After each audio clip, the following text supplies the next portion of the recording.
ਵਾਹਿਗੁਰੂ ਸਾਹਿਬ JIO. ਆਸਾ ਮਹੱਲਾ ਪੰਜਵਾ। ਅਨ ਦਿਨ ਮੂਸਾ ਲਾਜ ਟੁਕਾਈ,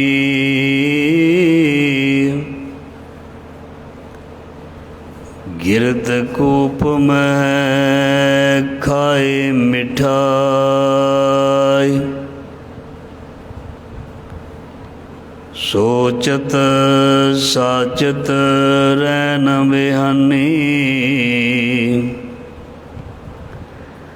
अनेक रंग माया के चितवत,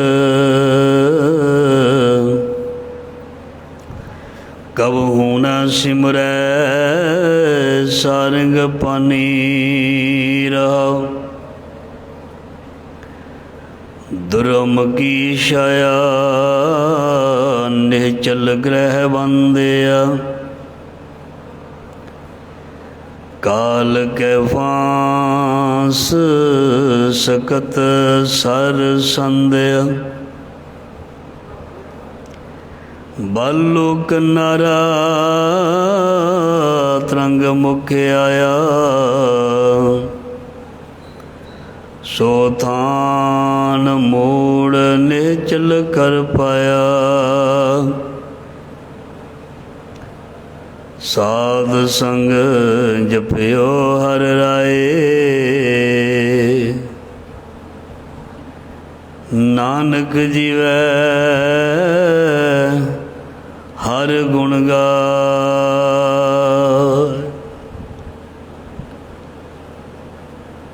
सिमरो सिमर सिमर सुख पावो, कल कलेस तन माहे मिटाओ,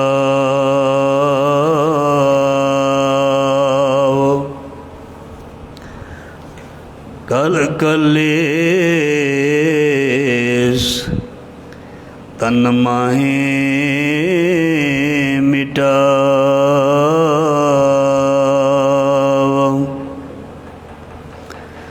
ज़हरा ज़हूर हाजरा हजूर सर्व कला भरपूर समर्थ गुरु, लोक परलोक दे रख्यक भगत वशल ज्ञान दे सागर,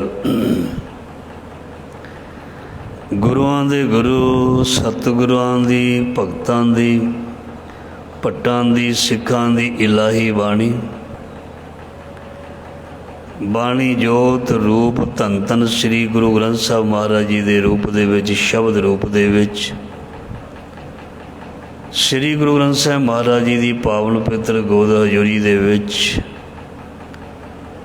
गुरु शब्द दे नाल जुड़ बैठी जुड़ रही साध संगत जी धनता दे योग बड़ भागे हाँ। गुरु महाराज जी ने मेहर कृपा दया की है, समा बख्शिया, अमृत वेले की दात बख्शी है और अपनी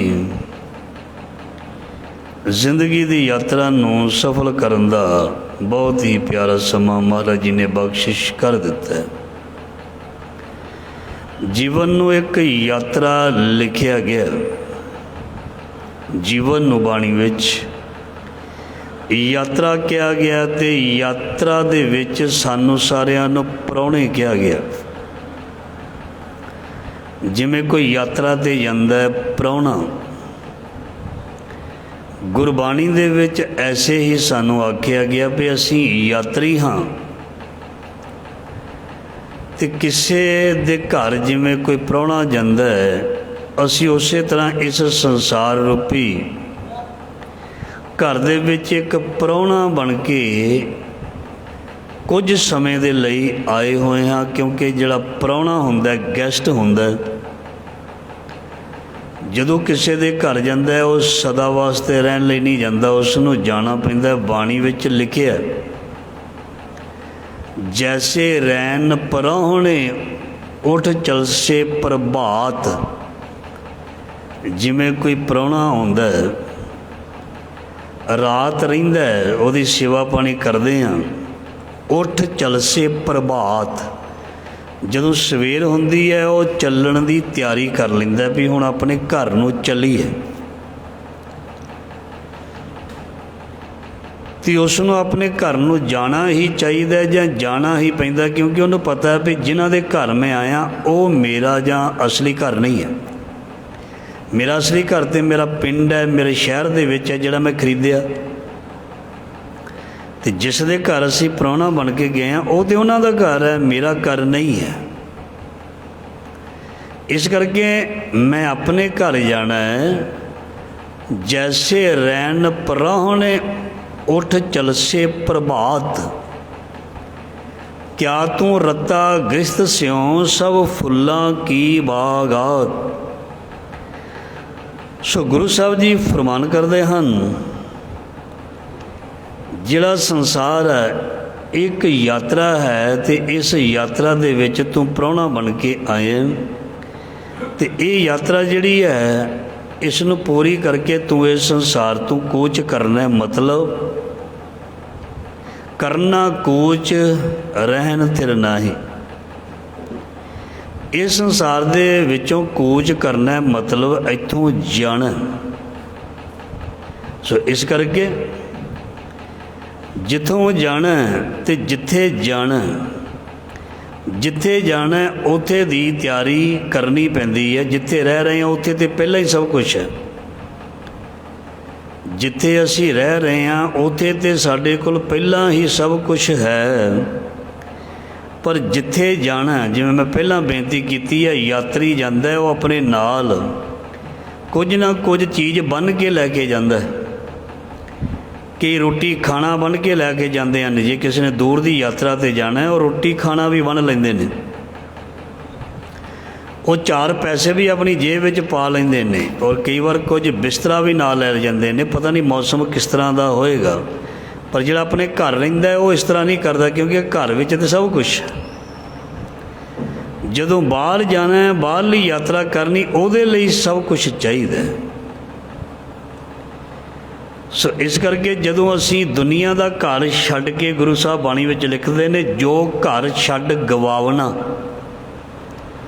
ਜਿਹੜਾ ਘਰ ਛੱਡ ਗਵਾਉਣਾ,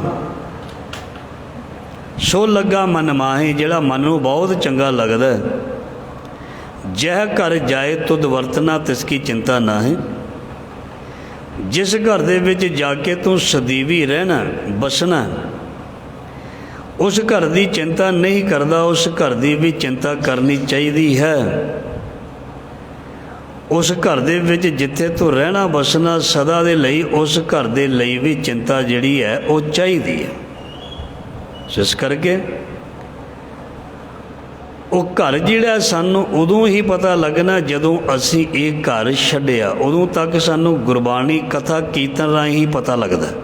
ਧਿਆਨ ਦੇਣਾ, ਜਿਵੇਂ ਕੋਈ ਬਾਹਰਲੇ ਦੇਸ਼ ਅਮਰੀਕਾ ਗਿਆ ਨਾ ਹੋਵੇ, ਸੁਣਿਆ ਬਹੁਤ ਹੋਵੇ ਵੀ ਉੱਥੇ ਇਸ ਤਰ੍ਹਾਂ, ਉੱਥੇ ਇਸ ਤਰ੍ਹਾਂ, ਬੰਦਾ ਬੜਾ ਹੀ ਸੋਚਦਾ ਰਹਿੰਦਾ, ਅੱਛਾ ਇਸ ਤਰ੍ਹਾਂ ਹੁੰਦਾ। ਪਰ ਅਸਲੀ ਤਾਂ ਉਸ ਨੂੰ ਉਸੇ ਦਿਨ ਪਤਾ ਲੱਗੇਗਾ ਨਾ ਜਿਸ ਦਿਨ ਉੱਥੇ ਜਾ ਕੇ ਰਹੇਗਾ, ਜਾਂ ਜਿਸ ਦਿਨ ਉੱਥੇ ਪਹੁੰਚੇਗਾ। ਫਿਰ ਉਹਦਾ ਤਜਰਬਾ ਕੁਛ ਹੋਰ ਕਹੇਗਾ। ਸੁਣ ਕੇ ਪੜ੍ਹ ਕੇ ਉਹ ਚੀਜ਼ ਜਿਹੜੀ ਹੈ ਨਹੀਂ ਪਤਾ ਲੱਗ ਸਕਦੀ। ਸੋ ਅਸੀਂ ਇਸ ਘਰ ਬਾਰੇ ਤਾਂ ਸਾਨੂੰ ਪਤਾ ਹੈ ਜਿਹੜਾ ਦੁਨੀਆ ਦਾ ਘਰ ਹੈ, ਜਿਹੜਾ ਉਹ ਦਰਗਾਹ ਦੇ ਵਿੱਚ ਘਰ ਹੈ, ਉਹਦੇ ਬਾਰੇ ਵੀ ਅਸੀਂ ਸੁਣਿਆ ਹੀ ਹੈ। ਅਸੀਂ ਉੱਥੇ ਗਏ ਨਹੀਂ ਅਜੇ ਤੱਕ। ਉੱਥੇ ਜਦੋਂ ਇਨਸਾਨ ਜਾਏਗਾ, ਪਹੁੰਚੇਗਾ, ਉੱਥੇ ਦੇ ਬਾਰੇ ਤਾਂ ਹੀ ਪਤਾ ਲੱਗੇਗਾ। ਸੋ ਦਰ ਕਿਹਾ ਸੋ ਘਰ ਕਿਹਾ, ਜਿਤਬੈ ਸਰਬ ਸਮਲ। ਉਹ ਕਿੱਦਾਂ ਦਾ ਘਰ ਹੈ, ਉਹ ਦਰ ਕਿਵੇਂ ਦਾ ਹੈ। ਉਹ ਤਾਂ ਜਦੋਂ ਕੋਈ ਚਾਹੇ ਕੋਈ ਸ਼ਬਦ ਸੁਰਤ ਦੇ ਸੁਮੇਲ ਨਾਲ ਉੱਥੇ ਪਹੁੰਚੇ, ਚਾਹੇ ਇਸ ਸਰੀਰ ਨੂੰ ਛੱਡਣ ਤੋਂ ਬਾਅਦ ਪਹੁੰਚੇ, ਇਹ ਤਾਂ ਪਹੁੰਚ ਕੇ ਲੱਗੇਗਾ। ਸੋ ਦਰ ਕਿਹਾ ਸੋ ਘਰ ਕਿਹਾ, ਜਿਤਬੈ ਸਰਬ ਸੰਭਾਲੇ। ਉਹ ਬਾਅਦ ਵਿੱਚ ਹੀ ਪਤਾ ਲੱਗੇਗਾ ਵੀ ਉਹ ਘਰ ਕਿਵੇਂ ਦਾ, ਉਹ ਘਰ ਕੈਸਾ ਹੈ। ਸੋ ਇਸ ਕਰਕੇ ਗੁਰੂ ਸਾਹਿਬ ਜੀ ਕਹਿੰਦੇ ਨੇ, ਇਸ ਜੱਗ ਤੋਂ, ਇਸ ਘਰ ਨੂੰ ਛੱਡ ਕੇ ਉਸ ਘਰ ਦੇ ਵਿੱਚ ਜਾਣ ਤੋਂ ਪਹਿਲਾਂ ਸਾਨੂੰ ਉਹ ਚੀਜ਼ਾਂ ਇਕੱਠੀਆਂ ਕਰ ਲੈਣੀਆਂ ਚਾਹੀਦੀਆਂ ਨੇ। ਉਹ ਧਨ ਇਕੱਠਾ ਕਰ ਲੈਣਾ ਚਾਹੀਦਾ ਜਿਹੜਾ ਦਰਗਾਹ ਵਿੱਚ ਚੱਲਦਾ ਹੈ। ਧਿਆਨ ਦੇਣਾ, ਕਿਸੇ ਨੇ ਅਮਰੀਕਾ ਜਾਣਾ ਹੋਵੇ ਉਹ ਉੱਥੇ ਦਾ ਡਾਲਰ ਲੈ ਲੈਂਦਾ। ਕਿਸੇ ਨੇ ਇੰਗਲੈਂਡ ਲੈਣ ਜਾਣਾ ਹੋਵੇ ਉਹ ਉੱਥੇ ਜਿਹੜੀ ਕਰੰਸੀ ਸ਼ਾਇਦ ਚਲਦੀ ਹੈ, ਪਾਉਂਡ ਚੱਲਦੇ ਨੇ, ਉਹ ਲੈ ਲੈਂਦਾ। ਕਿਸੇ ਨੇ ਯੂਰਪ ਵਿੱਚ ਜਾਣਾ ਹੋਵੇ ਤਾਂ ਇੱਥੋਂ ਹੀ ਖਰੀਦ ਕੇ ਲੈ ਕੇ ਜਾਂਦਾ ਹੈ ਯੂਰੋ, ਕਿਉਂਕਿ ਉੱਥੇ ਅਲੱਗ-ਅਲੱਗ ਕਰੰਸੀ ਹੈ। ਜਿਸ ਦੇਸ਼ ਦੀ ਕਰੰਸੀ ਹੈ ਉਹ ਆਪਣੇ ਦੇਸ਼ ਦੇ ਪੈਸਿਆਂ ਦੇ ਨਾਲ ਤੜਾ ਕੇ ਚੇਂਜ ਕਰਾ ਕੇ ਆਪਣੀ ਜੇਬ ਵਿੱਚ ਪਾ ਕੇ ਲੈ ਕੇ ਜਾਂਦਾ, ਤਾਂ ਜੋ ਉੱਥੇ ਜਾ ਕੇ ਸਾਡਾ 100 ਰੁਪਈਆ 500 ਰੁਪਈਆ ਉੱਥੇ ਥੋੜ੍ਹਾ ਚੱਲਣਾ। ਉਹ ਜਿਹੜੀ ਇੱਥੋਂ ਬਦਲ ਕੇ ਲੈ ਕੇ ਗਏ ਹੋਵਾਂਗੇ ਉਹ ਚੱਲਣੀ ਹੈ। ਜਿਸ ਨੂੰ ਮਹਾਰਾਜ ਜੀ ਦਰਗਾਹ ਕਹਿੰਦੇ ਨੇ, ਸੱਚਖੰਡ ਕਹਿੰਦੇ ਨੇ, ਉੱਥੇ ਕਿਹੜੀ ਕਰੰਸੀ ਚੱਲਦੀ ਹੈ, ਉੱਥੇ ਕਿਹੜਾ ਧਨ ਚੱਲਦਾ, ਉਹ ਬਾਣੀ ਦੇ ਵਿੱਚ ਲਿਖਿਆ ਹੋਇਆ ਸਾਰਾ ਕੁਛ। ਜਿਹੜਾ ਧਨ ਅਸੀਂ ਇਕੱਠਾ ਕਰਕੇ ਰੱਖਿਆ ਉਹ ਮਹਾਰਾਜ ਜੀ ਕਹਿੰਦੇ ਇੱਥੇ ਵਾਸਤੇ ਹੈ, ਉੱਥੇ ਨਹੀਂ ਜਾਂਦਾ, ਨਾ ਸੂਈ ਨਾ ਕੋਈ ਹੋਰ ਵੱਡੀ ਚੀਜ਼। ਇੱਥੇ ਦਾ ਧਨ ਇੱਥੇ ਵਾਸਤੇ ਹੈ, ਉੱਥੇ ਦਾ ਧਨ ਕਿਹੜਾ? ਵਣਜ ਕਰੋ ਵਣਜਾਰਿਓ ਵੱਖਰ ਲਿਓ ਸੰਭਾਲ, ਤੈਸੀ ਵਸਤ ਵਸਾਈ ਹੈ ਜੈਸੀ ਨਿਵਹਿ ਨਾਲ। ਮਹਾਰਾਜ ਜੀ ਨੇ ਸੱਚ ਦੇ ਵਣਜ ਦੀ ਗੱਲ ਕੀਤੀ ਹੈ। ਸੱਚ ਦੇ ਵਣਜ ਨੂੰ, ਸੱਚ ਦੇ ਵਪਾਰ ਨੂੰ ਕਰਨ ਦੇ ਲਈ ਇਸ ਜੱਗ ਦੇ ਵਿੱਚ ਕਿਹਾ। ਤੇ ਜਿਹੜਾ ਸੱਚ ਦਾ ਵਪਾਰ ਕਰੇਗਾ ਇਹ ਹੀ ਧਨ ਹੋਵੇਗਾ। ਜਿਹੜਾ ਸੱਚ ਨੂੰ ਸੁਣੇਗਾ, ਸੱਚ ਨੂੰ ਬੋਲੇਗਾ, ਸੱਚ ਨੂੰ ਕਮਾਏਗਾ, ਉਹ ਹੀ ਅਸਲੀ ਉਹਦੇ ਲਈ ਧਨ ਹੋਏਗਾ। ਉਹ ਧਨ ਜਿਹੜਾ ਦਰਗਾਹ ਦੇ ਵਿੱਚ ਜਾ ਕੇ ਖਰਚ ਹੁੰਦਾ ਹੈ। ਅਤੇ ਜਿਸ ਕੋਲ ਧਨ ਖਰਚ ਕਰਨ ਦੇ ਲਈ ਹੈ ਉਹਨੂੰ ਫਿਰ ਦਿੱਕਤ ਕੋਈ ਨਹੀਂ, ਉਹਨੂੰ ਕੋਈ ਪਰੇਸ਼ਾਨੀ ਨਹੀਂ ਹੋਏਗੀ। ਉਹ ਬੜਾ ਵਧੀਆ ਤਰੀਕੇ ਦੇ ਨਾਲ ਉੱਥੇ ਰਹਿ ਸਕੇਗਾ। ਸਰ ਜੇ ਖੀਸੇ ਦੇ ਵਿੱਚ, ਜੇ ਜੇਬ ਵਿੱਚ, ਬੋਝੇ ਵਿੱਚ ਧਨ ਨਾ ਹੋਇਆ, ਮੇਲਾ ਭਾਵੇਂ ਜਿੰਨਾ ਮਰਜ਼ੀ ਭਰਿਆ ਹੋਵੇ ਬੰਦਾ ਖਾਲੀ ਰਹੇਗਾ। ਮੇਲੇ ਵਿੱਚ ਜਿੰਨੀਆਂ ਮਰਜ਼ੀ ਰੌਣਕਾਂ ਹੋਣ, ਜੇ ਜੇਬ ਦੇ ਵਿੱਚ ਪੈਸੇ ਨਾ ਹੋਣਗੇ ਉਹ ਖਾਲੀ ਰਹੇਗਾ, ਭੁੱਖਾ ਰਹੇਗਾ। ਅੱਗੇ ਭੁੱਖਾ ਕਿਆ ਖਾਏ, ਬਾਣੀ ਵਿੱਚ ਲਿਖਿਆ। ਜਿਸ ਨੇ ਸੱਚ ਬੀਜਿਆ ਨਹੀਂ ਉਹ ਅੱਗੇ ਭੁੱਖਾ ਕੀ ਖਾਏਗਾ, ਕਿਉਂਕਿ ਉਸਨੇ ਬੀਜਿਆ ਨਹੀਂ। ਸੋ ਇਸ ਕਰਕੇ ਆਓ, ਜੋ ਅਸੀਂ ਰੋਜ਼ ਗੁਰੂ ਦੇ ਚਰਨਾਂ ਵਿੱਚ ਜੁੜਦੇ ਹਾਂ ਜਿੰਨਾ ਸਮਾਂ ਵੀ, ਉਹ ਸਾਡਾ ਅਸਲੀ ਧਨ ਹੈ। ਇਹਨੇ ਕਹਿੰਦੇ ਨੇ ਕਮਾਈ। ਜਿਵੇਂ ਬਾਹਰਲੇ ਪੈਸਿਆਂ ਨੂੰ ਕਮਾਈ ਕਹਿੰਦੇ ਆ ਨਾ, ਅਤੇ ਰੱਬ ਦੀ ਦਰਗਾਹ ਦੇ ਵਿੱਚ ਕਮਾਈ ਹੈ ਸੱਚ ਦੀ। ਜੋ ਅਸੀਂ ਸੱਚ ਸੁਣਦੇ ਹਾਂ ਇਹਨੂੰ ਕਮਾਈ ਕਹਿੰਦੇ ਨੇ। ਅਤੇ ਇਹ ਕਮਾਈ ਕੀਤੀ ਜਿਹੜੀ ਹੈ ਦਰਗਾਹ ਦੇ ਵਿੱਚ ਕੰਮ ਆਉਂਦੀ ਹੈ। ਇਹਨੂੰ ਦੇਖ ਕੇ ਹੀ ਮਾਲਕ ਫੈਸਲਾ ਕਰਦੇ ਵੀ ਇਹਨੇ ਕੀ ਖੱਟਿਆ ਅਤੇ ਕੀ ਗਵਾਇਆ। ਰੱਬ ਸਾਡੀ ਸੱਚ ਦੀ ਖੇਤੀ ਨੂੰ ਦੇਖ ਕੇ ਕਹਿੰਦਾ ਵੀ ਇਸ ਦੀ ਖੇਤੀ ਹਰੀ ਹੈ, ਕਿੱਦਾਂ ਦੀ ਹੈ। ਉਹ ਸਾਡੀ ਸੱਚ ਦੀ ਕਮਾਈ ਨੂੰ ਦੇਖ ਕੇ ਹੀ ਸਾਨੂੰ ਉਸ ਹਿਸਾਬ ਦੇ ਨਾਲ ਅੱਗਿਓਂ ਸਾਨੂੰ ਜੋ ਵੀ ਫੈਸਲਾ ਉਸ ਦਾ ਪਰਮਾਤਮਾ ਦਾ ਹੋਏਗਾ। ਆਪੇ ਕੰਡਾ ਤੋਲ ਤਰਾਜੂ ਪ੍ਰਭ ਆਪੇ ਤੋਲਨਹਾਰਾ, ਆਪੇ ਦੇਖੇ ਆਪੇ ਬੁਝੈ, ਆਪੇ ਹੈ ਵਣਜਾਰਾ। ਉਹ ਸਭ ਕੁਝ ਇਹ ਦੇਖ ਕੇ ਹੀ ਅੱਗਿਓਂ ਸਾਡਾ ਹਿਸਾਬ ਕਿਤਾਬ ਜਿਹੜਾ ਕਰੇਗਾ। ਇਸ ਕਰਕੇ ਇਸ ਸੰਸਾਰ ਦੇ ਵਿੱਚ ਮਹਾਰਾਜ ਜੀ ਕਹਿੰਦੇ ਨੇ ਸੱਚ ਦੀ ਕਮਾਈ ਕਰਨੀ ਬਹੁਤ ਜ਼ਰੂਰੀ ਹੈ। ਅੱਜ ਦਾ ਜੋ ਪਿਆਰਾ ਸ਼ਬਦ ਹੈ ਇਹਦੇ ਵਿੱਚ ਬਹੁਤ ਪਿਆਰਾ ਵਿਸ਼ਾ ਮਹਾਰਾਜ ਜੀ ਨੇ ਸਾਨੂੰ ਦੱਸ ਦਿੱਤਾ। ਬੜੀ ਪਿਆਰੀ ਉਦਾਹਰਨ ਦਿੱਤੀ ਹੈ। ਆਨੰਦਨ ਮੂਸਾ ਲਾਜ ਟੁਕਾਈ। ਮੂਸਾ ਦਾ ਮਤਲਬ ਹੁੰਦਾ ਚੂਹਾ, ਜਾਂ ਜਿਹਨੂੰ ਅਸੀਂ ਚੂਹਾ ਵੀ ਕਹਿ ਦਿੰਦੇ ਹਾਂ। ਅਸੀਂ ਐੜਾ ਬੋਲਦੇ ਹਾਂ, ਅਸੀਂ ਦੁਆਬੇ ਵਾਲੇ ਐੜਾ ਬੋਲਦੇ ਨੇ। ਜੇ ਅਸੀਂ ਚੂਹਾ ਬੋਲਣਾ ਹੋਵੇ ਅਸੀਂ ਕਹਿੰਦੇ ਚੂਹਾ ਕਹਿ ਦਿੰਦੇ ਹਾਂ, ਪਰ ਜੇ ਮਾਲਵੇ ਵਿੱਚ ਉਹ ਚੂਹਾ ਹਾ ਹਾ ਕਰਕੇ ਬੋਲਦੇ ਨੇ। ਅਤੇ ਪੰਕਤੀ ਵਿੱਚ ਸ਼ਬਦ ਆਇਆ ਮੂਸਾ। ਮੂਸਾ ਮਤਲਬ ਚੂਹਾ, ਹਾਹੇ ਨੂੰ ਕੰਨਾ। ਕਹਿੰਦੇ ਅਨਦਿਨ ਮੂਸਾ ਲਾਜ ਟੁਕਾਈ। ਟੁਕਾਈ ਦਾ ਮਤਲਬ ਟੁਕਣਾ, ਟੁਕਣਾ। ਚੂਹਾ ਹਮੇਸ਼ਾ ਕੱਪੜੇ ਨੂੰ ਕਾਗਜ਼ ਨੂੰ ਟੁਕਦਾ, ਟੁਕਦਾ, ਕਤਰਦਾ। ਮਹਾਰਾਜ ਜੀ ਕਹਿੰਦੇ ਜਿਵੇਂ ਇੱਕ ਚੂਹਾ ਜਿਹੜਾ ਘਰ ਦੇ ਵਿੱਚ ਵਧੀਆ, ਭਾਵੇਂ ਕੋਈ ਕੱਪੜਾ ਲੀੜਾ ਹੋਵੇ, ਭਾਵੇਂ ਕੋਈ ਕਾਗਜ਼ ਹੋਵੇ, ਚਾਹੇ ਪੈਸਾ ਟਕਾ ਕਿਉਂ ਨਾ ਹੋਵੇ, ਉਸ ਨੂੰ ਟੁੱਕ ਦਿੰਦਾ, ਕਤਰ ਦਿੰਦਾ। ਮਨੁੱਖ ਦਾ ਜੀਵਨ ਇਸੇ ਤਰ੍ਹਾਂ ਮਾਇਆ ਦੇ ਅਨੇਕ ਰੂਪ ਜਿਹੜੀ ਉਹ ਕਤਰ ਰਹੀ ਹੈ। ਮਾਇਆ ਅਨੇਕਾਂ ਰੂਪਾਂ ਦੇ ਵਿੱਚ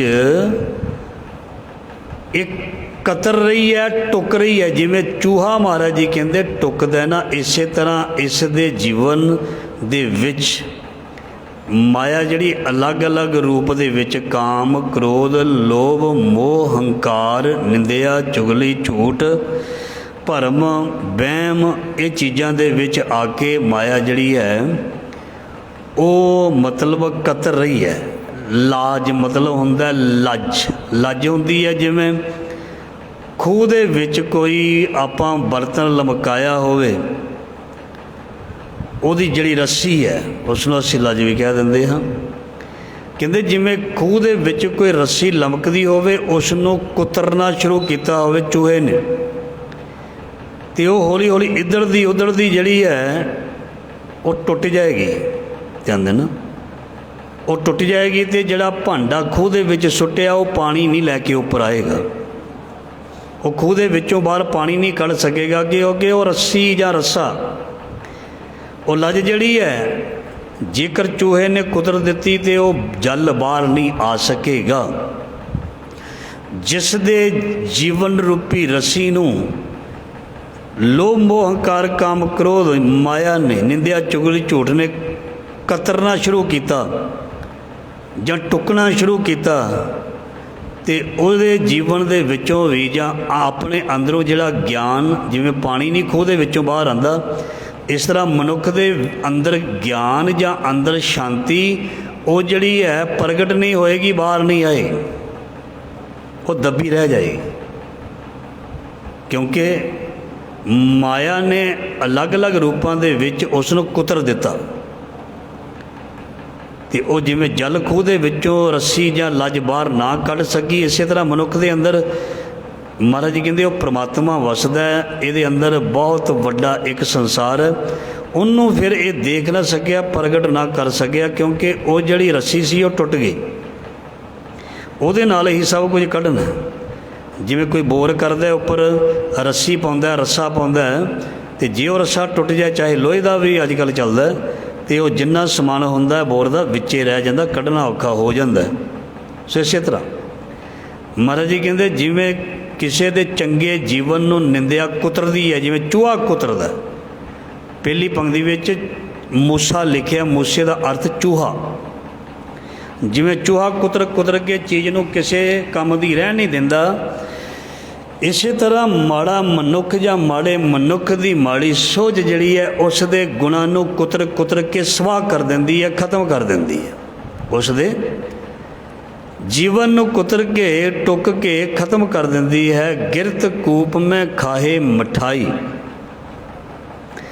ਮਹਾਰਾਜ ਜੀ ਕਹਿੰਦੇ ਇਸ ਦੀ ਲੱਜ ਨੂੰ ਜਾਂ ਇਸ ਦੇ ਜੀਵਨ ਨੂੰ ਜਿਹੜੇ ਵਿਕਾਰ ਨੇ ਉਹ ਚੂਹਾ ਬਣ ਕੇ ਕੁਤਰ ਰਹੇ ਨੇ, ਪਰ ਮਹਾਰਾਜ ਜੀ ਕਹਿੰਦੇ ਇਹ ਇਸ ਮਾਇਆ ਦੇ ਖੂਹ ਦੇ ਵਿੱਚ ਡਿੱਗਾ ਹੋਇਆ ਵੀ ਪਦਾਰਥ ਮਾਨਣ ਦੇ ਲਈ, ਮਿਠਾਈ ਖਾਣ ਦੇ ਲਈ ਰੁੱਝਾ ਹੋਇਆ, ਖਾਣ ਦੇ ਲਈ ਇਹ ਰੁੱਝਾ ਹੋਇਆ। ਇਸ ਦਾ ਨੁਕਸਾਨ ਜਿਹੜਾ ਹੈ ਉਹ ਹੋ ਹੀ ਜਾ ਰਿਹਾ ਹੈ, ਪਰ ਇਹ ਸੰਸਾਰ ਦੇ ਪਦਾਰਥਾਂ ਨੂੰ ਚੱਖਣ ਦੇ ਵਿੱਚ ਲੱਗਾ ਹੋਇਆ, ਇਹਨੂੰ ਪਤਾ ਹੀ ਨਹੀਂ ਲੱਗਦਾ, ਇਸ ਨੇ ਦੇਖਿਆ ਹੀ ਨਹੀਂ। ਹੁਣ ਕੋਈ ਝੋਨਾ ਲਾ ਕੇ ਆਪਣੀ ਜਾਂ ਲਾਵ ਲਾ ਕੇ ਆਪਣੀ ਪੈਲੀ ਨੂੰ ਚੱਕਰ ਹੀ ਨਾ ਮਾਰੇ, ਉਹ ਚੂਹੇ ਨੇ ਖਾ ਜਾਣੀ ਹੈ, ਜਾਂ ਖਾਦ ਨਾ ਮਾਰੀ ਅਤੇ ਉਹ ਨਦੀਨ ਨਾ ਕੱਢੇ ਅਤੇ ਉਹ ਫਸਲ ਨੂੰ ਬਿਲਕੁਲ ਝਾੜ ਨਹੀਂ ਪੈਣਾ। ਇਸ ਕਰਕੇ ਉਸ ਨੂੰ ਦੇਖਣਾ ਪਏਗਾ, ਬੀਜ ਕੇ ਚੱਲ ਨਹੀਂ ਜਾਣਾ, ਬੀਜ ਕੇ ਦੇਖਭਾਲ ਕਰਨੀ। ਧਿਆਨ ਦੇਣਾ, ਨਾਮ ਜਿਹੜਾ ਹੈ, ਨਾਮ ਜਪ ਕੇ ਜਾਂ ਕਥਾ ਕੀਰਤਨ ਸੁਣ ਕੇ ਇਹ ਨਹੀਂ ਕਹਿਣਾ ਵੀ ਹੁਣ ਸਾਡੇ ਲੇਖੇ ਵਿੱਚ ਲੱਗ ਗਈ ਹੈ, ਹੁਣ ਤਾਂ ਬਸ ਨਹੀਂ, ਉਸ ਨਾਮ ਨੂੰ ਸੰਭਾਲਣਾ ਹੈ। ਮਹਾਰਾਜ ਜੀ ਕਹਿੰਦੇ, ਜਿਵੇਂ ਮੈਂ ਪਹਿਲਾਂ ਬੇਨਤੀ ਕੀਤੀ, ਨਾਮ ਨੂੰ, ਬਰਕਤ ਨੂੰ ਸੰਭਾਲਣਾ ਪੈਂਦਾ। ਜਿਵੇਂ ਪਹਿਲੀ ਪੰਕਤੀ ਵਿੱਚ ਆਇਆ, ਜਿਵੇਂ ਚੂਹਾ ਕਤਰਦਾ ਹੈ ਜਾਂ ਟੁੱਕਦਾ ਹੈ, ਉਹ ਚੀਜ਼ ਕੰਮ ਦੀ ਨਹੀਂ ਰਹਿੰਦੀ। ਜੇ ਸਾਡੀ ਜ਼ਿੰਦਗੀ ਦੇ ਵਿੱਚ ਸਾਡੀ ਕੀਤੀ ਕਮਾਈ ਨੂੰ ਮਾੜੀਆਂ ਚੀਜ਼ਾਂ ਨੇ ਕੁਤਰਨਾ ਸ਼ੁਰੂ ਕਰ ਦਿੱਤਾ, ਨਿੰਦਿਆ, ਚੁਗਲੀ, ਝੂਠ ਨੇ ਕੁਤਰਨਾ ਸ਼ੁਰੂ ਕਰ ਦਿੱਤਾ, ਅਤੇ ਬੰਦਾ ਉੱਥੇ ਦਾ ਉੱਥੇ ਹੀ ਰਹਿ ਜਾਏਗਾ। ਉਹਦੀ ਕਮਾਈ ਜਿਹੜੀ ਹੈ, ਜਿਵੇਂ ਮੈਂ ਫਸਲ ਦੀ ਉਦਾਹਰਨ ਵੀ ਦਿੱਤੀ ਹੈ, ਜਿਵੇਂ ਫਸਲ ਦੇ ਵਿੱਚ ਵਾਧਾ ਨਹੀਂ ਹੋਵੇਗਾ ਜੇ ਉਹਦਾ ਧਿਆਨ ਨਹੀਂ ਰੱਖਾਂਗੇ। ਜਿਵੇਂ ਅਸੀਂ ਇੱਥੋਂ ਕਥਾ ਸੁਣੀ, ਕੀਰਤਨ ਸੁਣਿਆ, ਬਹੁਤ ਸਾਡੇ ਕੋਲ ਕਮਾਈ ਆ ਗਈ। ਤੁਸੀਂ ਕੀਰਤਨ ਸੁਣੀ, ਮੈਂ ਸੁਣਾਇਆ ਬੜੇ ਪ੍ਰੇਮ ਨਾਲ, ਸ਼ਬਦ ਵੀ ਸੁਣੇ, ਬਾਣੀ ਵੀ ਪਹਿਲਾਂ ਸੁਣੀ, 5 ਬਾਣੀਆਂ ਵੀ ਸੁਣੀਆਂ, ਕੁਝ ਸੁਖਨੀ ਸਾਹਿਬ ਦੀਆਂ ਅਸ਼ਟਪਦੀਆਂ ਸੁਣੀਆਂ। ਸਾਡੇ ਕੋਲ ਕਮਾਈ ਹੋ ਗਈ। ਅਤੇ ਹੁਣ ਜਿੱਦਾਂ ਪਹਿਲੇ ਸ਼ਬਦ ਵਿੱਚ ਚੂਹਾ ਲਿਖਿਆ, ਜੇ ਹੁਣ ਅਸੀਂ ਉਸ ਕਮਾਈ ਨੂੰ ਖਤਮ ਕਰ ਦਿੱਤਾ ਜਾਂ ਅਸੀਂ ਇੱਥੋਂ ਥੱਲੇ ਉਤਰ ਕੇ ਨਿੰਦਿਆ ਸ਼ੁਰੂ ਕਰ ਦਿੱਤੀ, ਕਿਸੇ ਦੀ ਚੁਗਲੀ ਸ਼ੁਰੂ ਕਰ ਦਿੱਤੀ। ਮੈਂ ਹਮੇਸ਼ਾ ਇਹ ਬੇਨਤੀ ਕਰਦਾ ਹੀ ਰਹਿੰਦਾ ਹੁੰਦਾ ਵੀ ਗੁਰੂ ਘਰ ਜਿਵੇਂ ਆਪਣੇ ਬੱਚੇ ਨੂੰ ਕਹੀਦਾ ਸਿੱਧੇ ਜਾਓ ਅਤੇ ਸਿੱਧੇ ਆਓ, ਸਿੱਧੇ ਆਉਣਾ ਅਤੇ ਸਿੱਧੇ ਜਾਣਾ ਚਾਹੀਦਾ। ਜਦੋਂ ਅਸੀਂ ਕਮਾਈ ਨੂੰ ਨਿੰਦਿਆ ਕਰਕੇ, ਚੁਗਲੀ ਕਰਕੇ, ਕੋਈ ਮਾੜਾ ਬੋਲ ਦਿੰਦੇ ਹਾਂ, ਉਹ ਬਾਣੀ ਵਿੱਚ ਲਿਖਿਆ ਉਹ ਸਾਰੀ ਖਤਮ ਹੋ ਜਾਂਦੀ ਹੈ। ਜਿਵੇਂ ਕੋਈ ਕਿਸੇ ਦੀ ਗੱਲ ਕਰਦਾ, ਉਹਦੇ ਨਾਲ ਫਿਰ ਇੱਕ ਜਣਾ ਹੋਰ ਖੜ ਜਾਂਦਾ, ਫਿਰ ਦੂਜਾ ਹੋਰ ਖੜ ਜਾਂਦਾ, ਤੀਜਾ ਹੋਰ ਖੜ ਜਾਂਦਾ, ਫਿਰ ਉਹਨੇ ਵੀ ਆਪਣੀ ਸੁਣੀ ਸ਼ੁਰੂ ਕਰ ਦਿੱਤੀ ਅਤੇ ਜਿਹੜੀ ਕਮਾਈ ਹੈ ਉਹ ਸਾਰੀ ਚਲੀ ਗਈ। ਜਿਹੜੀ ਇਕੱਠੀ ਕੀਤੀ ਕਮਾਈ ਸਾਰੀ ਚਲੇਗੀ। ਅਤੇ ਫਿਰ ਜਿਹੜਾ ਘਰ ਦੇ ਵਿੱਚ ਦੁੱਖ ਕਲੇਸ਼ ਜਾਂ ਜੀਵਨ ਦੇ ਵਿੱਚ ਪਰੇਸ਼ਾਨੀ, ਉਹ ਉੱਦਾਂ ਦੀ ਉੱਦਾਂ ਹੀ ਰਹੀ, ਕਿਉਂਕਿ ਘਰ ਕਮਾਈ ਨਹੀਂ ਗਈ। ਜਿਹਦੇ ਘਰ ਕਮਾਈ ਨਾ ਜਾਵੇ ਉਹਦੇ ਘਰ ਰੌਲਾ ਪਿਆ ਰਹਿੰਦਾ। ਧਿਆਨ ਦੇਣਾ, ਘਰ ਦਾ ਜਿਹੜਾ ਮੁਖੀ ਹੁੰਦਾ, ਜੇ ਉਹ ਪੈਸਾ ਕਮਾ ਕੇ ਆਪਣੀ ਔਰਤ ਦੇ ਜਾਂ ਪਤਨੀ ਨੂੰ ਨਾ ਦੇਵੇ, ਜਾਂ ਬੱਚਾ ਆਪਣੀ ਮਾਂ ਨੂੰ ਪੈਸੇ ਨਾ ਦੇਵੇ, ਤਾਂ ਘਰ ਦੇ ਵਿੱਚ ਕਲੇਸ਼ ਹੀ ਪਊਗਾ। ਅਤੇ ਜੇ ਅਸੀਂ ਗੁਰੂ ਦੇ ਸ਼ਬਦ ਦੀ ਕਮਾਈ ਨੂੰ ਰਾਹ ਦੇ ਵਿੱਚ ਹੀ ਲੁਟਾ ਦਿੱਤਾ, ਨਿੰਦਿਆ ਚੁਗਲੀ ਦੇ ਵਿੱਚ ਲੁਟਾ ਦਿੱਤਾ। ਇਸ ਕਰਕੇ ਮੈਂ ਬੇਨਤੀ ਕਰਦਾ, ਜਦੋਂ ਗੁਰੂ ਘਰੋਂ ਤੁਸੀਂ ਮੱਥਾ ਟੇਕ ਕੇ ਸ਼ਬਦ ਸੁਣ ਕੇ ਕਮਾਈ ਇਕੱਠੀ ਕੀਤੀ ਜਾਓ, ਚਾਹੇ ਕੋਈ ਕਿਸੇ ਦੀ ਗੱਲ ਕਰਦਾ ਹੋਵੇ, ਰੁਕੋ ਨਾ, ਚਲੇ ਜਾਓ, ਨਹੀਂ ਤਾਂ ਖਤਮ ਹੋ ਜਾਏਗਾ। ਜੇ ਕਿਸੇ ਨੂੰ ਸ਼ੱਕ ਹੈ ਤਾਂ ਮੇਰੇ ਕੋਲ 50 ਪੰਕਤੀਆਂ ਗੁਰਬਾਣੀ ਦੀਆਂ ਸੁਣ ਲੈਣੀਆਂ ਵੀ ਕਮਾਈ ਕਿਵੇਂ ਨਸ਼ਟ ਹੁੰਦੀ ਹੈ।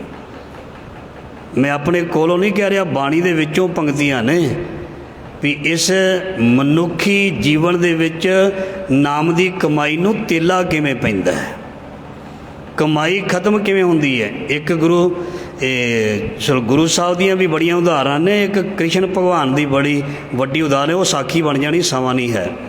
ਉਹਦੇ ਵਿੱਚ ਉਹ ਕਹਿੰਦਾ ਹੋਰ ਤੂੰ ਗਲਤ ਬੋਲ, ਜਦੋਂ ਬਸ ਤੇਰੇ 1 ਰਹਿ ਗਿਆ, 2 ਰਹਿ ਗਿਆ, 3 ਵਾਰੀ ਤੇਰਾ ਗਲਤ ਬੋਲਣਾ ਰਹਿ ਗਿਆ, ਜਦੋਂ ਤੇਰੇ 100 ਹੋ ਗਏ ਨਾ ਗੁਨਾਹ, ਫਿਰ ਉਹਦੀ ਗਰਦਨ ਕੱਟ ਦਿੱਤੀ ਉਹਨਾਂ ਨੇ, ਕ੍ਰਿਸ਼ਨ ਮਹਾਰਾਜ ਜੀ ਨੇ। ਦੁਆਪਰ ਯੁੱਗ ਦੇ ਉਹ ਬੋਲੀ ਜਾਂਦਾ ਸੀ, ਉਹ ਭੈੜਾ ਬੋਲੀ ਜਾਂਦਾ ਸੀ, ਨਿੰਦਿਆ ਬੋਲੀ ਜਾਂਦਾ। ਉਹ ਕਹਿੰਦੇ 99 ਹੋ ਗਏ, 98 ਹੋ ਗਏ, 100 ਤੋਂ ਉੱਪਰ ਨਾ ਵਧੀਏ, ਤੋਂ ਬਾਅਦ ਤੇਰੀ ਮੌਤ ਹੈ।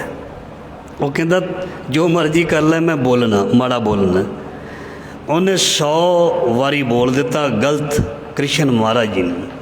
ਬਸ ਉਹਨਾਂ ਨੇ ਆਪਣਾ ਸੁਦਰਸ਼ਨ ਚੱਕਰ ਚਲਾਇਆ, ਉਹਨੂੰ ਖਤਮ ਕਰ ਦਿੱਤਾ। ਕਿਉਂਕਿ ਜਿਹੜੀ ਸਾਡੀ ਜੀਵਨ ਦੇ ਵਿੱਚ ਕਮਾਈ ਹੈ, ਉਹਦੇ ਕਰਕੇ ਹੀ ਅਸੀਂ ਤੁਰੇ ਫਿਰਦੇ ਹਾਂ। ਜਦੋਂ ਕਮਾਈ, ਉਹ ਜਿਵੇਂ ਪਹਿਲੀ ਉਦਾਹਰਨ ਦਿੱਤੀ, ਚੂਹਾ ਕੁਤਰ ਦਿੰਦਾ, ਫਸਲ ਨੂੰ ਕੁਤਰ ਦਿੰਦਾ ਹੈ, ਔਰ ਸਾਡੇ ਕੱਪੜੇ ਲੀੜੇ ਬਹੁਤ ਕੁਝ ਖਤਮ ਕਰ ਦਿੰਦਾ। ਇਸੇ ਤਰ੍ਹਾਂ ਨਿੰਦਿਆ ਚੁਗਲੀ ਝੂਠ, ਇਹ ਸਭ ਕੁਝ ਜਿਹੜਾ ਇਹ ਕਮਾਈ ਨੂੰ ਸਾਡੀ ਨੂੰ ਨਸ਼ਟ ਕਰ ਦਿੰਦਾ। ਫਿਰ ਅਸੀਂ ਕਹਿੰਦੇ ਹਾਂ ਸਾਡੀ ਅਰਦਾਸ ਵੀ ਪੂਰੀ ਨਹੀਂ ਹੋਈ, ਔਰ ਪਤਾ ਨਹੀਂ ਕੀ ਗੱਲ ਹੈ, ਔਰ ਸਾਡੇ ਉਹ ਚੀਜ਼ ਵੀ ਨਹੀਂ ਮਿਲੀ, ਬੜਾ ਚਿਰ ਹੋ ਗਿਆ। ਪਰ ਕਾਰਨ ਇਹ ਹੀ ਹੈ, ਡਾਕਟਰ ਨੂੰ ਕੋਈ ਜਾ ਕੇ ਕਹਿੰਦਾ ਡਾਕਟਰ ਸਾਹਿਬ ਤੁਹਾਡੀ ਦਵਾਈ ਨਾਲ ਆਰਾਮ ਨਹੀਂ ਆਇਆ। ਉਹ ਡਾਕਟਰ ਕਹਿੰਦਾ ਇਹ ਦਵਾਈ ਤਾਂ ਮੈਂ ਹਜ਼ਾਰਾਂ ਲੋਕਾਂ ਨੂੰ ਦਿੱਤੀ, ਉਹਨੂੰ ਤਾਂ ਆ ਗਿਆ। ਫਿਰ ਉਹ ਉਹਨੂੰ ਪੁੱਛਦਾ ਹੈ ਤੂੰ ਇਹ ਦਵਾਈ ਤਾਂ ਲੈ ਗਿਆ ਸੀ, ਇਹਦੇ ਨਾਲ ਪਰਹੇਜ਼ ਕੀਤਾ? ਉਹ ਕਹਿੰਦਾ ਜੀ ਪਰਹੇਜ਼ ਤਾਂ ਨਹੀਂ ਹੋਇਆ। ਅਤੇ ਫਿਰ ਡਾਕਟਰ ਸਾਹਿਬ ਕਹਿੰਦੇ ਨੇ ਫਿਰ ਮੇਰਾ ਕਸੂਰ ਨਹੀਂ, ਮੈਂ ਤਾਂ ਤੈਨੂੰ ਜੋ ਪੜ੍ਹਿਆ ਇੰਨੀ ਜ਼ਿੰਦਗੀ ਵਿੱਚ ਤੈਨੂੰ ਦੱਸ ਦਿੱਤਾ, ਉਹ ਤੂੰ ਪਰਹੇਜ਼ ਕਰਕੇ ਉਸ ਦਵਾਈ ਨੂੰ ਖਾਣਾ ਸੀ। ਪਰਹੇਜ਼ ਕੀ ਹੈ?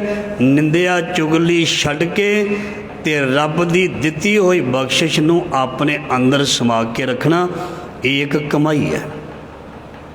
ਇਹਦੇ ਨਾਲ ਹੀ ਬਰਕਤ ਆਉਣੀ ਹੈ ਅਤੇ ਇਹਦੇ ਨਾਲ ਹੀ ਸਾਨੂੰ ਖੁਸ਼ੀ ਮਿਲਣੀ ਹੈ, ਇਹਦੇ ਨਾਲ ਹੀ ਸ਼ਾਂਤੀ ਆਉਣੀ ਹੈ, ਇਹਦੇ ਨਾਲ ਹੀ ਮਹਾਰਾਜ ਜੀ ਕਹਿੰਦੇ ਤੇਰੇ ਘਰ ਸੁੱਖ ਆਉਣਾ। ਪੰਕਤੀ ਸੁਣੋ, ਧੁਰ ਕੀ ਬਾਣੀ ਆਈ, ਤਿੰਨ ਸਗਲੀ ਚਿੰਤ ਮਿਟਾਈ, ਕਰ ਘਰ ਬਾਹਰ ਤੇਰਾ ਪ੍ਰਵਾਸਾ, ਤੂੰ ਜਨ ਕੇ ਹੈ ਸੰਗ। ਪਰ ਜਿਹੜਾ ਜਨ ਹੋਏਗਾ, ਜਿਹੜਾ ਪਿਆਰਾ ਹੋਏਗਾ, ਕਿਉਂਕਿ ਗੁਰੂ ਅਰਜਨ ਦੇਵ ਪਾਤਸ਼ਾਹ ਜੀ गुरु रामदास महाराज जी के कोल जो संगत आउंदी सी ते गुरु अर्जन देव महाराज जी भी सन ते वड्डा भरा पृथ्वी चंद सी। पृथ्वी चंद ने कुछ संगतां नूं नाल लैना ते उन्हें गुरु अर्जन देव महाराज जी दी बदखोई करी जानी, माड़ा बोली जाना, और जो भी संगतां लियांदियां सी भेटा उन्हें पृथ्वी चंद ने आप ले जानी, उन्हें वर्ग लाना संगत नूं। ते होया कि पृथ्वी चंद बहुत दूर चला गया, भावें गुरु साहब का सपुत्र सी, पर जिहड़े गुरु अर्जन देव महाराज जी सी वो कुछ नहीं सी कहंदे। पर उन्होंने महाराज जी ने देखो की कीता, उन्होंने तखत ते बिठा के विराजमान करके उन्होंने सिर ते चौड़ चला दिता। तो जिहड़ा पृथ्वी चंद ईरखा करदा सी, निंदिया करदा सी संगतां विच खलो खलो के, ते ओहदा की बनिया तुसीं देख लिओ। पृथ्वी चंद का जीवन किते पढ़ के देखिओ। सो इस करके वो गुरु का पुत्र हुंदा होया भी अपनी सारी कमाई नष्ट कर गया। किवें? वो निंदिया करके नष्ट कर गया। इस करके महाराज जी कहते जीवन नूं बचा के रखना, उस चूहे मांगू किधरे कुतर ना दवे तेरा जीवन माड़े कर्म। इस करके सोचत साचत रहन बिहानी। माया दियां सोचां सोचदियां ही महाराज जी कहते मनुख दी ये जिहड़ी जीवन रूपी रात बीत जाती है, पता ही नहीं लगता सोचां सोचदियां।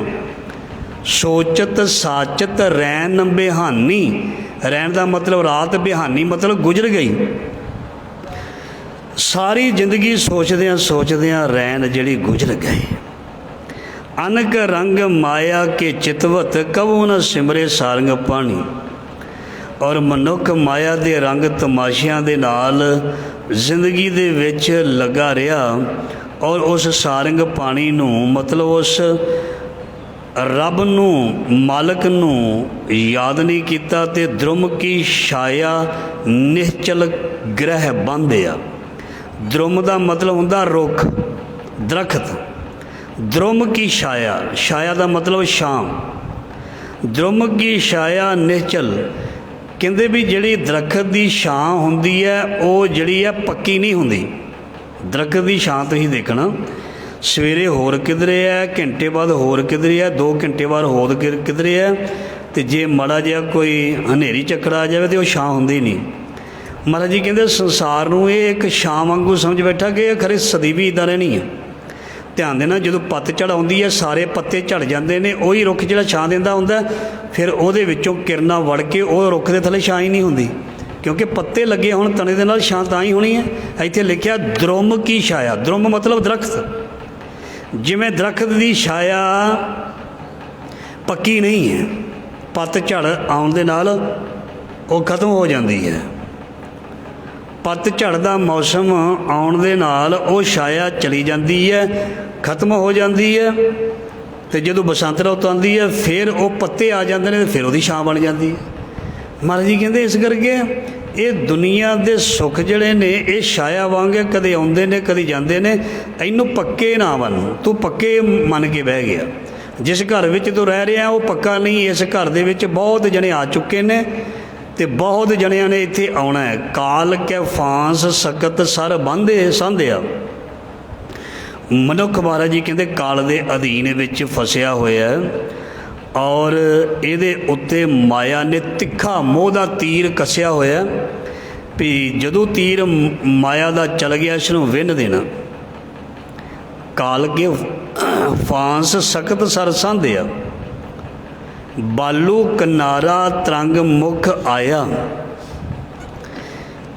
आखिरी पंक्तियां विच गुरु साहब जी फरमान करते हैं रेत दा कंढा लहरां दे मूँह दे विच आ गया। तुसीं देखना जिथे दरिया वगदा उहदे किनारियां ते वड्डे वड्डे ढाहे, उन्होंने भी कह दिंदे आ रेता दे वड्डे वड्डे ढाहे हुंदे हन।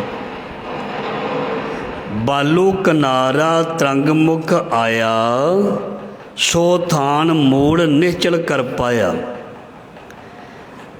जिहड़ी दरियावां दे कंढे दी धरती हुंदी है वो पक्की नहीं हुंदी है, वो घुल जाती है, रुल जाती है। बालू किनारा तरंग मुख आया ते उस किनारे ते कई बार दरख्त भी जड़े वो भी रुड़ जाते हैं क्योंकि वो रेता मिट्टी खुर जाती है। रेत का किनारा जिहड़ा वो पक्का नहीं हुंदा, खास करके दरिया के किनारे। ਔਰ ਦਰਿਆ ਜਦੋਂ ਪਾਣੀ ਦਾ ਵਹਾਅ ਆਉਂਦਾ ਹੈ ਤੇ ਫਿਰ ਕਈ ਕਿੱਲੇ ਜਿਹੜਾ ਦਰਿਆ ਉਹ ਰੇਤਾ ਮਿੱਟੀ ਨੂੰ ਖੋਰ ਕੇ ਆਪਣੇ ਵਿੱਚ ਰਲਾ ਲੈਂਦਾ ਹੈ। ਸੋ ਥਾਨ ਮੂੜ ਨਿਸ਼ਚਲ ਕਰ ਪਾਇਆ। ਸੋ ਮਹਾਰਾਜ ਜੀ ਕਹਿੰਦੇ ਇਸ ਮਨੁੱਖ ਨੇ ਇਸ ਨੂੰ ਪੱਕਾ ਸਮਝ ਲਿਆ। ਇਹ ਪੱਕੀ ਥਾਂ ਨਹੀਂ, ਇਹ ਚੀਜ਼ ਪੱਕੀ ਨਹੀਂ ਹੈ। ਜਿਵੇਂ ਕੰਢੇ ਦਰਿਆ ਦੇ ਪੱਕੇ ਨਹੀਂ ਹਨ, ਇਸੇ ਤਰ੍ਹਾਂ ਮਹਾਰਾਜ ਜੀ ਕਹਿੰਦੇ ਸੰਸਾਰ ਤੇ ਰਹਿਣਾ ਵੀ ਪੱਕਾ ਨਹੀਂ ਹੈ। ਜਾਂ ਰਹਿਣਾ ਨਾ ਹੀ ਐਤ ਜਗਤਾ ਕਾਇਤ ਗਾਰਬ ਹੰਢੀ ਹੈ। ਸੰਸਾਰ ਦੇ ਵਿੱਚ ਇਹ ਚੀਜ਼ ਪੱਕੀ ਨਹੀਂ ਹੈ। ਸਾਧ ਸੰਗ ਜਪਿਓ ਹਰ ਰਾਏ। ਸੋ ਜਿਸ ਮਨੁੱਖ ਨੇ ਗੁਰੂ ਸਾਹਿਬ ਜੀ ਫਰਮਾਨ ਕਰਦੇ ਨੇ ਸੰਗਤ ਵਿੱਚ ਟਿਕ ਕੇ ਬਹਿ ਕੇ ਪ੍ਰਭੂ ਪਾਤਸ਼ਾਹ ਦਾ ਨਾਮ ਜਪਿਆ ਹੈ, ਨਾਨਕ ਜੀਵੈ ਹਰ ਗੁਣ ਗਾਏ। ਉਸ ਪਰਮਾਤਮਾ ਦੇ ਗੁਣ ਗਾ ਗਾ ਕੇ ਆਤਮਿਕ ਜੀਵਨ ਹਾਸਲ ਕਰ ਲੈਂਦਾ ਹੈ। ਉਹ ਮਨੁੱਖ ਆਪਣਾ ਆਤਮਿਕ ਜੀਵਨ ਸਤਿਗੁਰੂ ਜੀ ਕਹਿੰਦੇ ਉਹ ਹਾਸਲ ਕਰ ਲੈਂਦਾ। ਨਾਨਕ ਜੀਵੈ ਹਰ ਗੁਣ ਗਾਏ। ਸੋ ਗੁਣ ਗਾਉਣ ਦੇ ਨਾਲ ਹੀ ਆਤਮਿਕ ਜੀਵਨ ਮਿਲਦਾ ਹੈ। ਇਹ ਗੁਰੂ ਸਾਹਿਬ ਆਪਣੇ ਪਾਵਨ ਪਵਿੱਤਰ ਸ਼ਬਦ ਦੇ ਵਿੱਚ ਪਾਵਨ ਪਵਿੱਤਰ ਰਸਨ ਰਾਹੀਂ ਸ਼ਬਦ ਉਚਾਰਨ ਕਰਦੇ ਹਨ। ਸੋ ਇਸ ਸਾਧ ਸੰਗਤ ਜੀ ਲੜੀਵਾਰ ਸ਼ਬਦ ਦੀ ਬਹੁਤ ਹੀ ਪਿਆਰੀ ਵਿਚਾਰ ਜੋ ਗੁਰੂ ਮਹਾਰਾਜ ਜੀ ਨੇ ਬੜੀ ਕਿਰਪਾ ਕਰਕੇ ਸਾਨੂੰ ਰਾਹ ਦਿਖਾਇਆ, ਸਾਨੂੰ ਰਸਤਾ ਦੱਸਿਆ ਵੀ ਸਾਨੂੰ ਆਪਣੇ ਜੀਵਨ ਦੇ ਵਿੱਚ ਕਿਸ ਤਰ੍ਹਾਂ ਉਸ ਪਰਮ ਪਿਤਾ ਪਰਮਾਤਮਾ ਤੱਕ ਪਹੁੰਚਣ ਦੇ ਲਈ ਕਿਹੜੀ ਚੀਜ਼ ਆ, ਕਿਹੜੀ ਜੁਗਤ ਜਿਹੜੀ ਹੈ ਉਹ ਧਾਰਨ ਕਰਨੀ ਚਾਹੀਦੀ ਹੈ। ਸੋ ਸ਼ਬਦ ਦੀ ਵਿਚਾਰ ਨਾਨਕ ਨਾਮੇ ਸਭ ਹਰਿਆਵਲੀ ਗੁਰ ਕੈ ਸ਼ਬਦ ਵਿਚਾਰ। ਸੋ ਸ਼ਬਦ ਦੇ ਵਿਚਾਰ ਦੇ ਨਾਲ ਮਹਾਰਾਜ ਜੀ ਕਹਿੰਦੇ ਸਾਰੀ ਸ੍ਰਿਸ਼ਟੀ ਹਰੀ ਭਰੀ ਹੋ ਚੁੱਕੀ ਹੈ ਜਾਂ ਹੋ ਸਕਦੀ ਹੈ, ਅਤੇ ਮਨੁੱਖ ਵੀ ਹਰਿਆ ਭਰਿਆ ਹੋ ਸਕਦਾ। ਸੋ ਇਹ ਸੀ ਲੜੀਵਾਰ ਸ਼ਬਦ ਦੀ ਵਿਚਾਰ। ਗੁਰੂ ਮਹਾਰਾਜ ਜੀ ਮਿਹਰ ਕਰਨ, ਸ਼ਬਦ ਦਾ ਭਾਵ ਅਰਥ ਸਾਡੇ ਹਿਰਦੇ ਵਿੱਚ ਵਸੇ। ਭੁੱਲਾਂ ਚੁੱਕਾਂ ਦੀ ਖਿਮਾ। ਵਾਹਿਗੁਰੂ ਜੀ ਕਾ ਖਾਲਸਾ, ਵਾਹਿਗੁਰੂ ਜੀ ਕੀ ਫਤਿਹ।